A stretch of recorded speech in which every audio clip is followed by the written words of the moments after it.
শীতের সকালে কুয়াশায় চাদরে মোড়া গ্রাম। শহরের কোলাহল ছেড়ে দিয়া আজ গ্রামে যাচ্ছে তার দাদু দিদার সাথে দেখা করতে। বাহ, গ্রামটা কি শান্ত আর কি সুন্দর ঠান্ডা পড়েছে। এমন ঠান্ডা তো শহরে কখনোই পড়ে না। আয় আয় সোনা, এসে গেছিস, তোর জন্যই তো এতক্ষণ ধরে অপেক্ষা করছি, কখন আমার সোনাটা যে আসবে।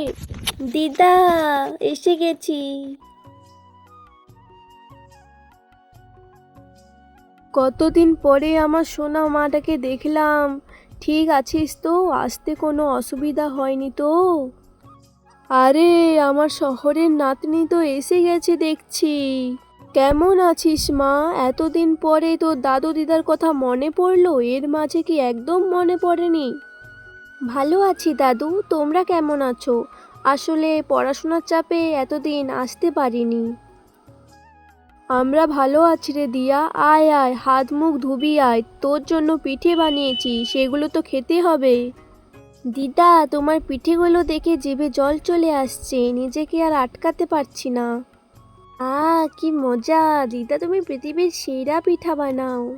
হা হা হা, মেয়ের কথা শুনো, মেয়ে তো পরপর বড় হয়ে যাচ্ছে। পরের দিন দিয়া বেরোলো গ্রামটাকে একটু ঘুরে দেখতে। তখনই দিয়ার দেখা হলো একটা রিয়া নামে মেয়ের সাথে। এই মেয়ে, তুমি এই গ্রামে নতুন এসেছো বুঝি? তোমাকে তো আগে কখনো দেখিনি আমি। হ্যাঁ, আমি দাদু দিদার বাড়িতে ঘুরতে এসেছি শীতের ছুটিতে। আমার নাম দিয়া।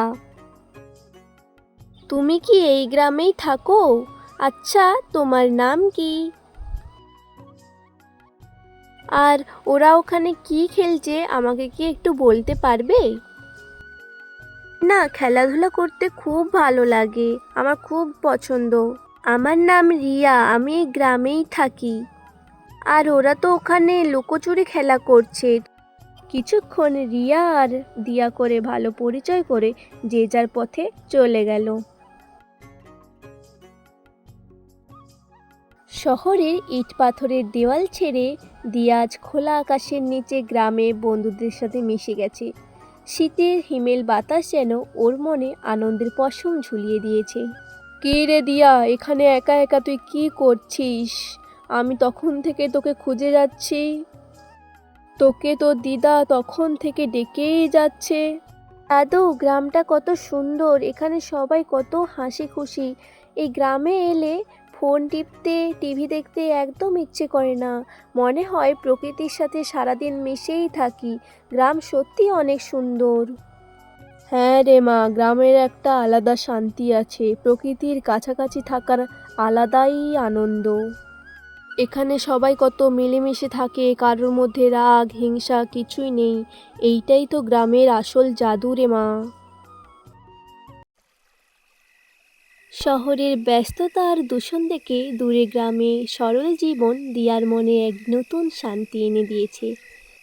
শীতের এই ছুটিটা দিয়ার জীবনে এক অসাধারণ স্মৃতি হয়ে থাকবে।